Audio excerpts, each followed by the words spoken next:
स्वामी भक्तांनो, स्वागत आहे तुमचे आपल्या मराठमोळ्या स्वामी समर्थ भक्ती या यूट्यूब चॅनलवर.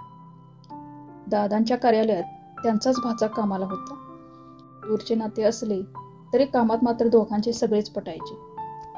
कामाचा, कर्जाचा व मंदीचा व्याप वाढत असल्यामुळे तणाव, चिडचिड आणि वैताग हे रोजचेच झालेले. दादांना परिस्थिती सोसेनाशी झालेली. ऑफिसमध्ये त्रास आहेच आणि घरी देखील शांतता नाही असे पुटपुटत दादा निघाले. संध्याकाळी घरी जायची वेळ होती. भाचाही घरी जाण्याच्या तयारीत होता. दोघे एकदमच उठले. दादाने भाच्याला म्हटले, बस माझ्या गाडीत, घरी सोडतो तुला. भाचा दादांच्या गाडीत बसला. कार्यालयापासून 20 मिनिटावर भाच्याचे घर होते.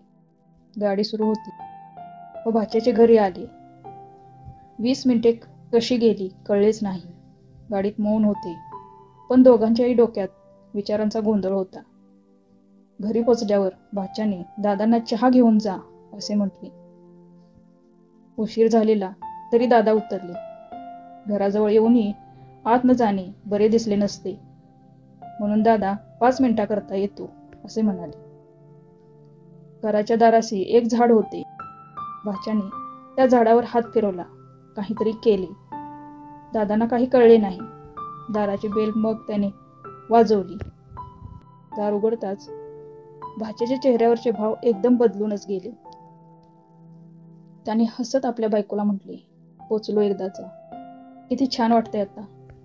दादांसाठी मस्त चहा करून आण. समोर आलेल्या आपल्या पोरांना घट्ट मिठी मारली व खिशातून चॉकलेट काढून पोरांना दिले. दादांना हे सर्व पाहून प्रचंड आश्चर्य झाले. ऑफिसमध्ये वैतागलेला हा माणूस अचानक एका क्षणात कसा काय एवढा आनंदी झाला. गाडीतले मौन, विचारांची मारामारी खरी होती की हे घरातले हसणे, खिदळणे आणि आनंद. दादांना प्रश्नच पडला.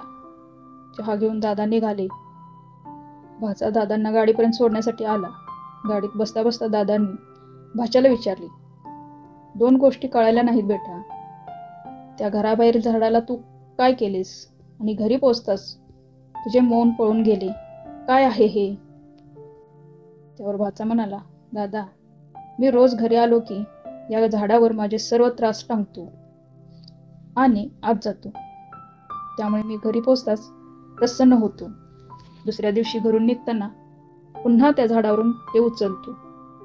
पण काल टांगलेले काही त्रास रात्रभरात गळून पडतात आणि सकाळी कधी कधी त्रास झाडावर सापडतच नाहीत.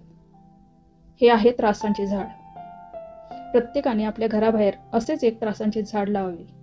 घरी जाताना त्रास बाहेर टांगून आत जावे. घरात फक्त आनंद असावा, त्रास नाही. तुमच्या घराबाहेर आहे का हे त्रासाचे झाड? हा व्हिडिओ आवडला असल्यास इतरांना शेअर करा आणि चॅनलला सबस्क्राईब करा. धन्यवाद. श्री स्वामी समर्थ.